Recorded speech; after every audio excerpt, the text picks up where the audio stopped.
morning, Master. Good morning, Jeannie. Oh, Master, you shouldn't have. I know, I didn't. You mean that present is not for me? No? It is for another girl. It was the ultimate mid-century TV romance between a dashing astronaut and his fiercely devoted 2,000-year-old blonde Jeannie. For 4 seasons, millions of viewers tuned in to witness their magical, high-stakes game of romantic tension. But behind the glamorous Hollywood facade, a single highly controversial scene was filmed that would instantly bring the show to its premature end. The talked-about scene.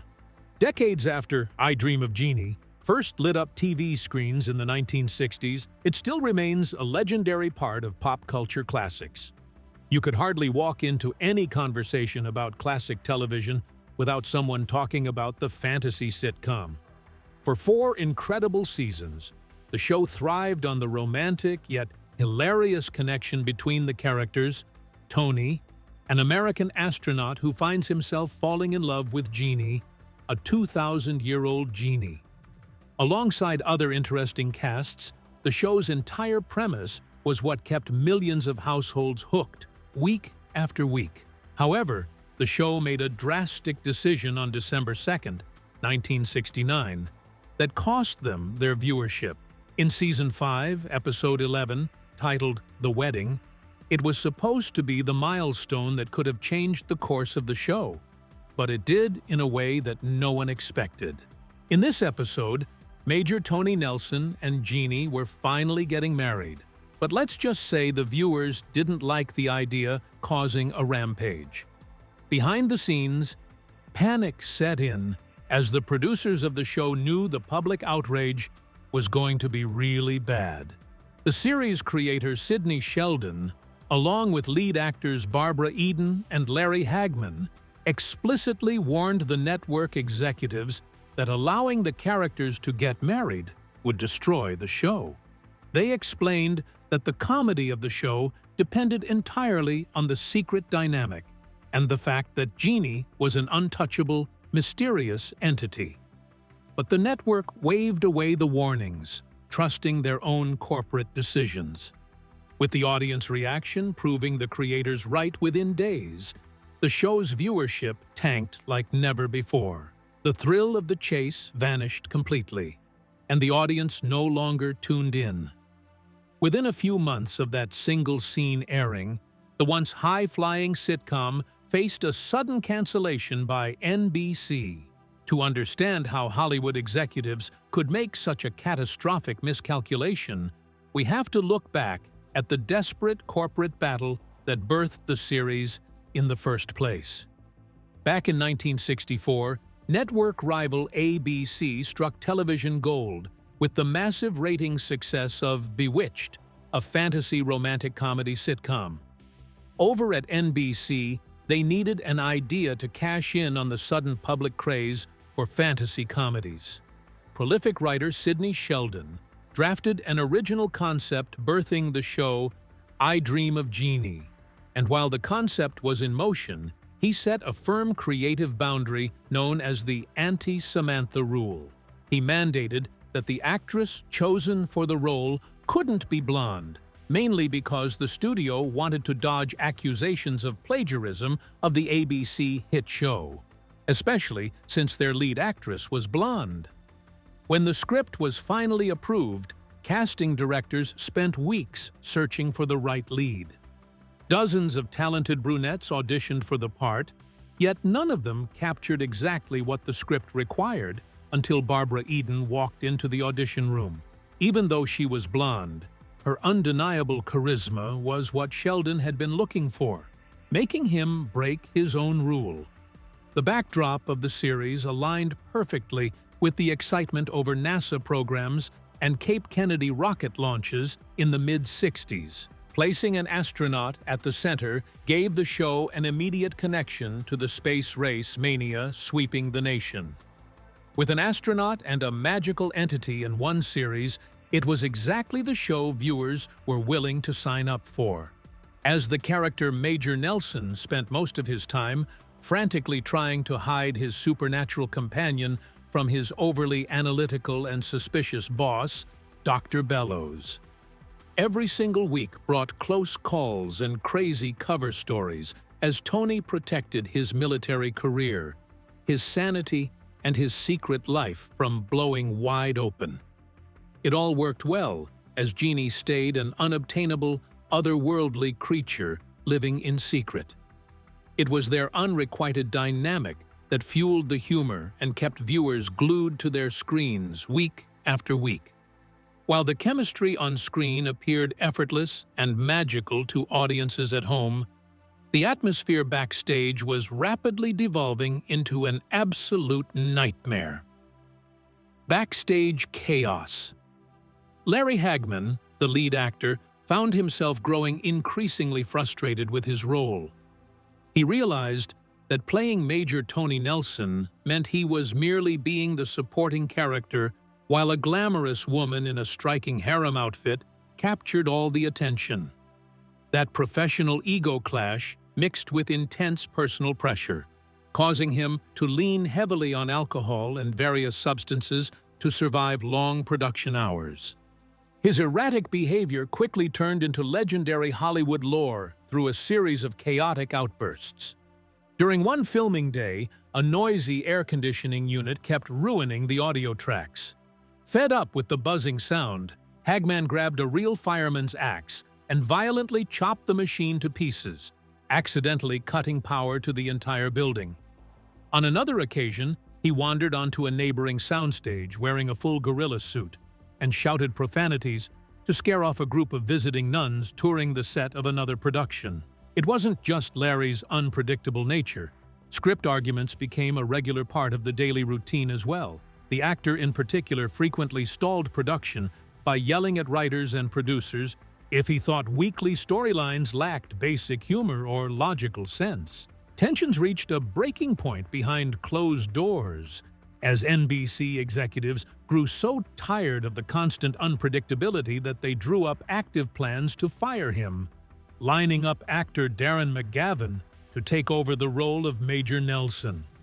His saving grace was Barbara Eden, who stepped in to plead his case, buying him enough time to turn things around, at least temporarily.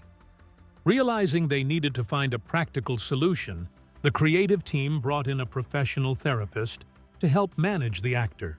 In a strange twist, the specialist recommended that Larry consume champagne throughout the workday, simply to keep his nerves steady and his behavior compliant enough to finish filming. Yet, Hagman's volatile behavior was nothing compared to the endless nitpicking from the network's Standards and Practices department. Television production during that era operated under strict modesty codes enforced by the National Association of Broadcasters. Before any show or movie is broadcast, every single frame faces intense scrutiny before reaching home screens. The costume designers of the sitcom faced a tricky task when creating Jeannie's iconic pink harem outfit. They had to balance the exotic look of the character with rigid network rules covering the lower torso. Despite their efforts, television executives held a bizarre fixation on Barbara Eden's belly button, making sure it never appeared on camera. On set, the reality proved even more tedious. Wardrobe assistants received explicit instructions to shadow the lead actress between every single take. They rushed forward constantly to check the costume and pull up the waistband before cameras rolled again. This strict enforcement created an odd double standard. The scripts routinely featured heavy, suggestive adult jokes and double entendres in the dialogue, yet a navel was an unforgivable scandal. During physical action scenes or dance routines, the costume would move around, making film editors spend hours carefully inspecting the footage, frame by frame, cutting out any accidental glimpse of skin during post-production work. The media eventually caught wind of these strict rules, turning the situation into a widespread public spectacle, dubbed the Belly Button War. Far from hurting the production, the media attention provided fantastic free publicity that kept curious viewers tuning in week after week. As the show entered its fifth year, the network faced a much bigger problem than exposed skin. The ratings slump, high-concept fantasy sitcoms were beginning to lose their appeal as the 1960s drew to a close. As viewers' tastes changed, the once popular magic and fantasy sitcoms started to feel outdated as they began to notice that every episode followed the same predictable pattern. As episodes went by, the show followed an identical pattern, where Jeannie conjured up a magical mess, and Major Nelson frantically cleaned it up before anyone found out. The predictable cycle stopped amusing people who wanted fresher, more grounded television choices. Network scheduling decisions made the decline happen even faster. NBC suffered from terrible management choices that changed the program across 5 different time slots during its run. Changing channels and times confused loyal fans who struggled to keep track of when the show aired. For its final season, the series was moved to Tuesday nights, where it faced stiff competition from ABC's hit crime drama, The Mod Squad. Financial pressures added fuel to the fire behind the scenes. The salaries of the main leads increased significantly after multiple successful seasons, and the continuous need for optical special effects photography made each installment expensive to produce. Boardrooms at NBC filled with panic, as executives watched their reliable cash cow lose its dominant foothold in the weekly ratings race. Leadership demanded a massive, status quo-shattering event that would generate explosive press headlines and force the public to take notice once again. They wanted a shock to the system that would instantly reverse the downward trend.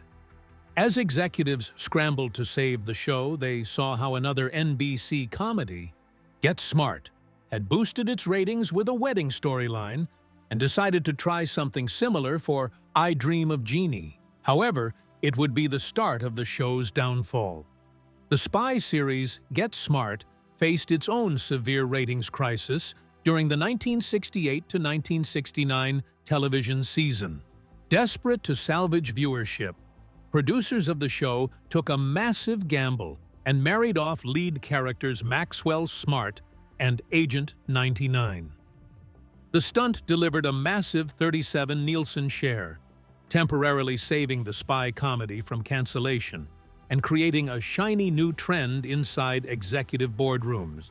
NBC executive Mort Werner watched that success and became utterly convinced that a wedding was the answer to boosting the ratings of any struggling show. He issued a firm corporate decree stating that Major Tony Nelson and Jeannie must get married during the first half of Season 5. Network leadership wanted a guaranteed headline grabber, ignoring the long-term consequences of messing with the core premise of the series. They believed a Wedding Bells episode would instantly pull in curious viewers and fix the declining weekly numbers. Sidney Sheldon, as well as the cast, didn't agree to the wedding idea, especially since I Dream of Jeannie and Get Smart were 2 different story dynamics. Tony and Jeannie had a completely different kind of relationship. The show's humor depended on the tension between a magical genie devoted to an ordinary man and his constant attempts to keep her extraordinary powers a secret. Taking away that secret tension stripped the show of its primary source of humor. But still, the network ignored every single creative warning.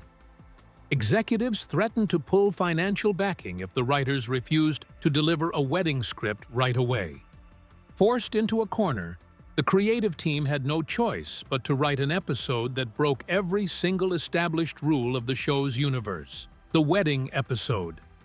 Drafting a legal marriage for a 2,000-year-old magical entity created instant narrative knots. Jeannie possessed no social security card, birth certificate, or legal human status required to marry an active-duty Air Force officer. Writers also manufactured a sudden plot hole regarding photography. Even though Jeannie had appeared in normal pictures countless times over previous seasons, the script claimed she could not be captured on film. This contradiction led to a campy storyline involving a physical mannequin proxy, standing in for her during official photos so NASA leadership would never uncover the secret.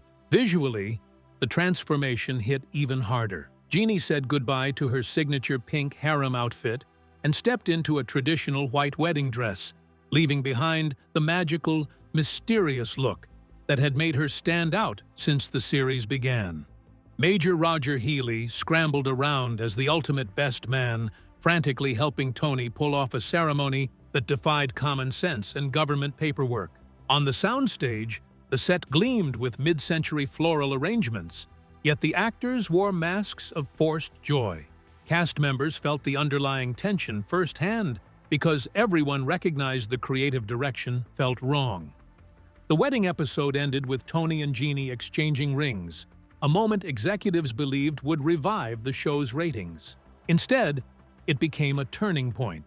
The moment the episode concluded, the light-hearted, rebellious energy that made the series what it was vanished completely. To make matters worse, the network wasn't content with airing the episode. They launched a grotesque real-world marketing stunt that completely backfired. The network executives didn't just stop at the wedding scene on screen.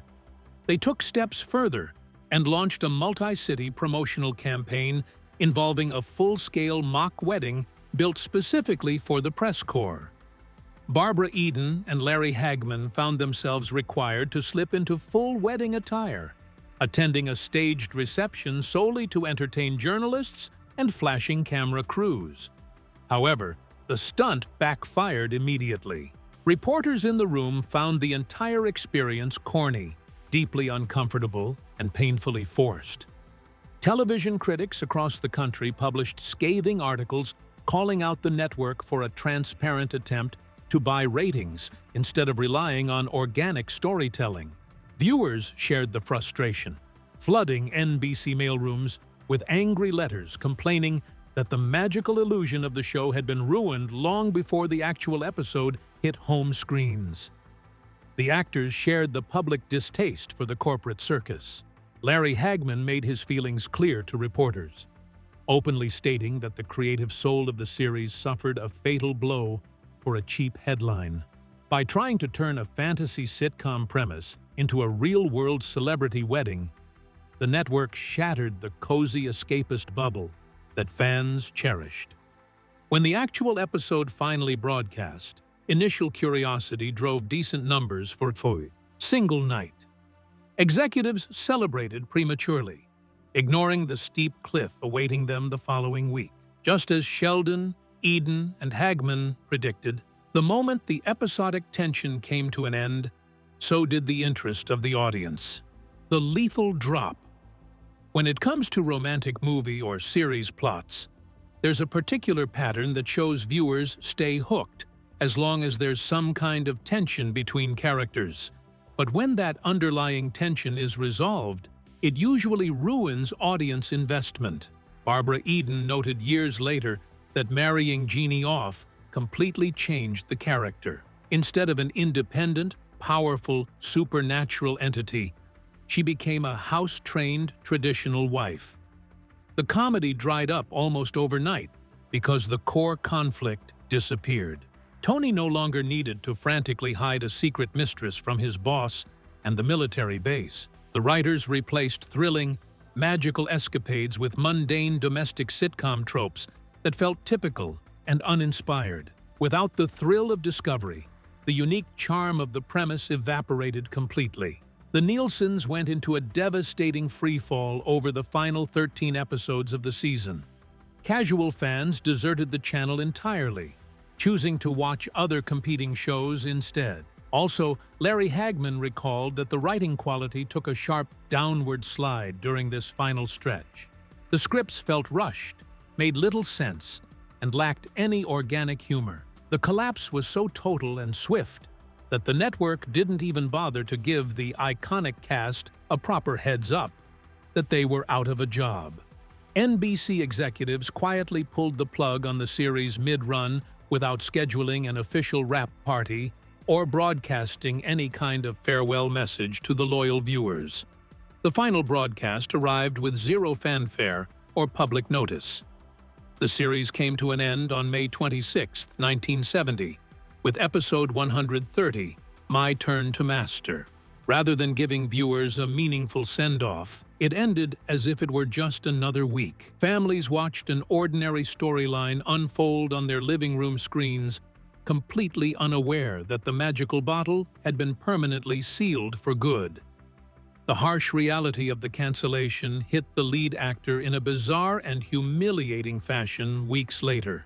Larry Hagman walked onto the quiet studio lot during the summer break, planning to pick up a few personal belongings left behind in his dressing room.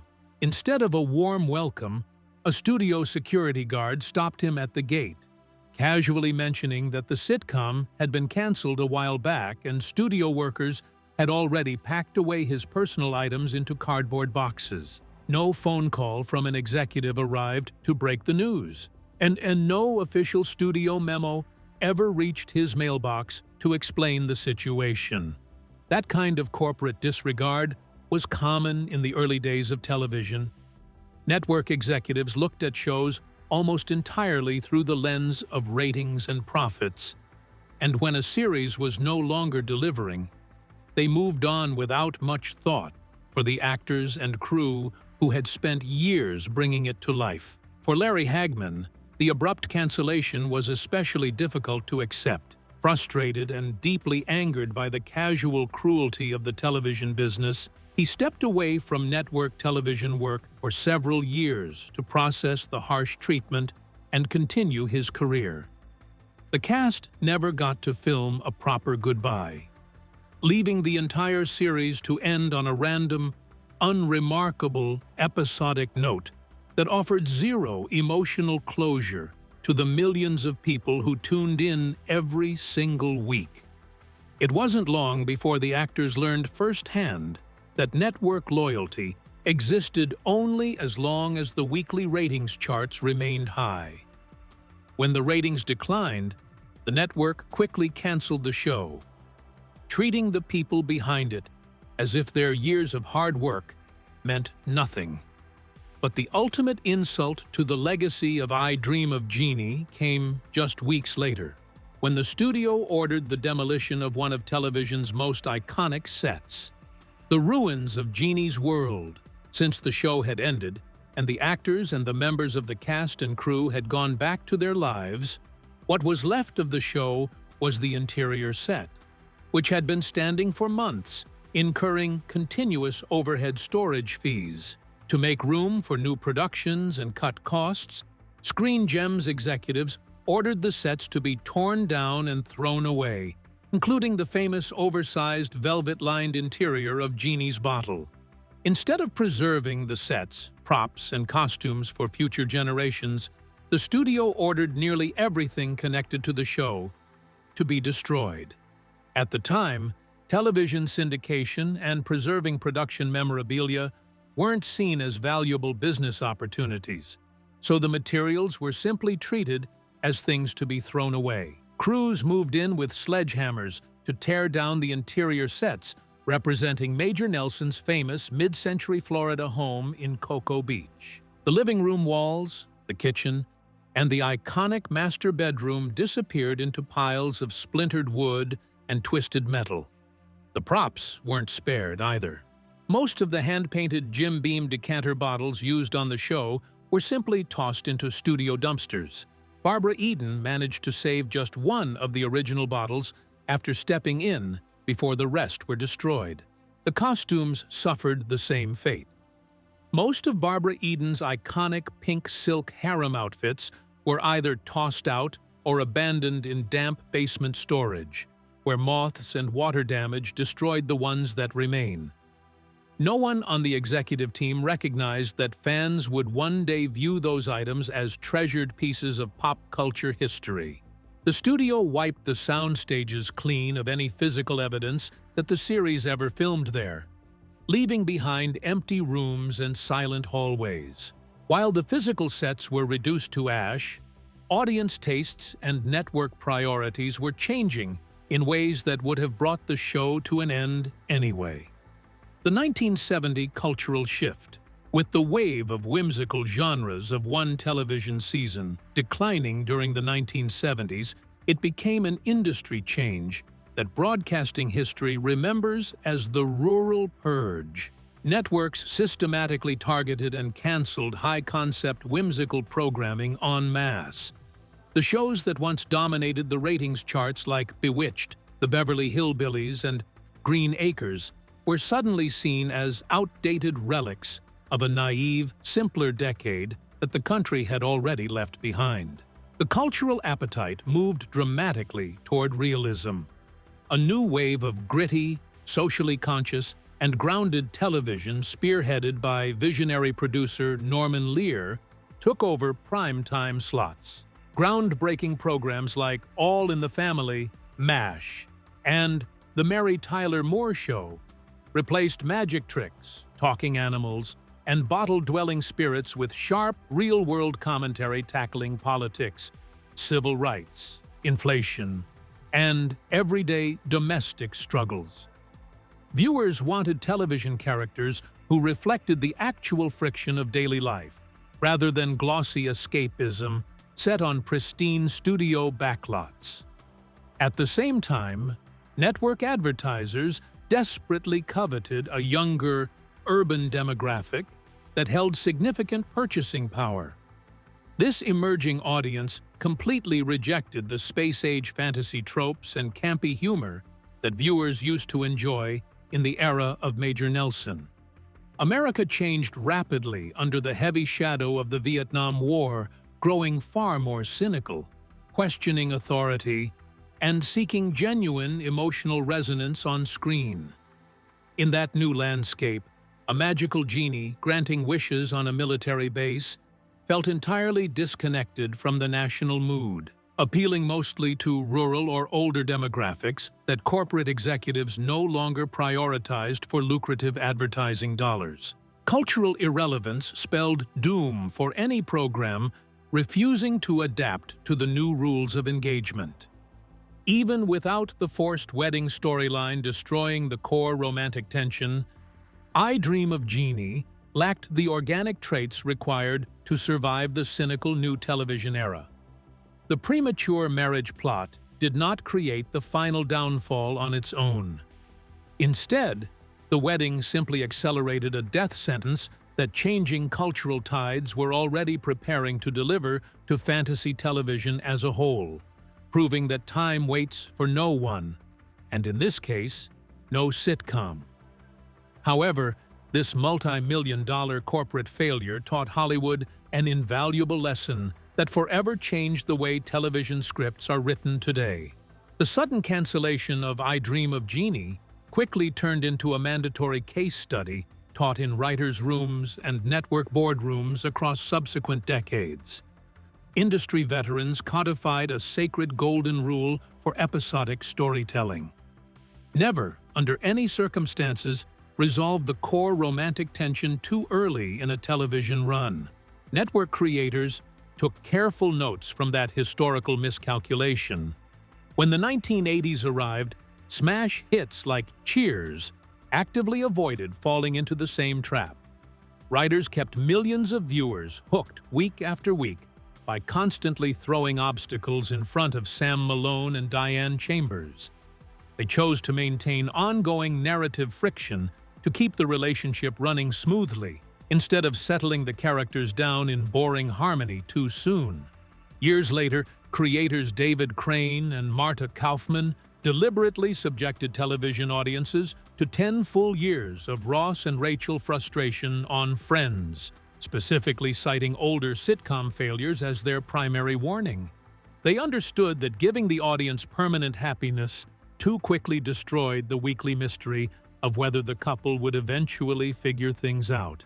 Other networks learned the lesson the hard way when they ignored the historical warning signs.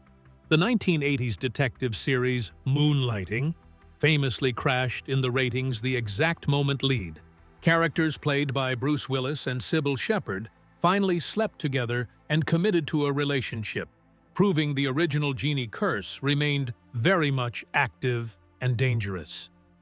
Even modern production rooms applied the timeless lesson years later. Writers working on The Office carefully delayed Jim and Pam's wedding until season 6, protecting the early structural integrity of the workspace romance and keeping viewers invested through years of quiet, unresolved longing and subtle glances across the desk. The ultimate irony remains staggering. a network-mandated executive shortcut designed purely to squeeze out a quick temporary ratings spike, permanently ruined a multi-million-dollar syndication powerhouse that could have thrived for years longer. Television thrives entirely on yearning. The moment a writer finally satisfies the deepest wish of the audience, the narrative tension dies, and the show ceases to exist. Despite the tragic, unceremonious ending, the magical chemistry between Barbara Eden and Larry Hagman refused to stay dead in the decades that followed. The reunion movies and Hagman's irony. After network executives pulled the plug, daytime reruns flooded local television stations across the country throughout the late 1970s and 1980s. A brand new generation of viewers discovered the series, transforming it into a massive cultural milestone through daily syndication. Fans fell in love with the classic episodes all over again, creating an overwhelming public demand for closure that forced the studio to revisit the famous premise. Network leaders eventually greenlit made-for-television movies to satisfy the audience. Viewers tuned in for I Dream of Jeannie 15 years later, in 1985, and later for I Still Dream of Jeannie in 1991. One major piece was missing from the reunion projects. Larry Hagman chose not to reprise his original role, forcing producers to recast Major Tony Nelson with actor Wayne Rogers to star alongside Barbara Eden. Larry enjoyed a massive career renaissance in a completely different television genre. The actor who once felt frustrated playing the grounded, straight-laced lead in a lighthearted fantasy sitcom went on to become television's ultimate villain as J.R. Ewing in the hit primetime drama Dallas. In a twist of fate, the role gave him the creative freedom he had spent years searching for. The two former co-stars eventually shared the screen once more. In 1990, Barbara Eden guest-starred on Dallas, bringing the iconic duo back together for a memorable television moment that delighted longtime fans everywhere. The two also frequently traveled together and appeared at major fan conventions such as DragonCon and participated in high-profile TV talk show retrospective interviews, openly talking and celebrating the legacy of the show. Despite the frantic soundstage pressure and creative clashes of the 60s, Eden and Hagman maintained a warm, affectionate friendship. Unfortunately, Hagman passed away at the age of 81 from complications of acute myeloid leukemia on November 23, 2012, in a hospital in Dallas, Texas, while actively filming the revival series of his hit show, Dallas. After his passing, Eden released a heartfelt tribute, expressing that the immediate magical chemistry they shared on set evolved into a profound, lifelong friendship that she would cherish forever. A short-sighted decision by the network brought the original run of the series to an early end, showing how executive interference can undermine even a great idea. Even so, it couldn't erase the magic that made I Dream of Jeannie so special. Do you think the show could have survived the 1970s if they had never filmed that fateful wedding scene? Or were they destined to crash land regardless? Let us know what you think in the comment below. Don't forget to like, subscribe, and click the notification icon for more videos like this. Thanks for watching.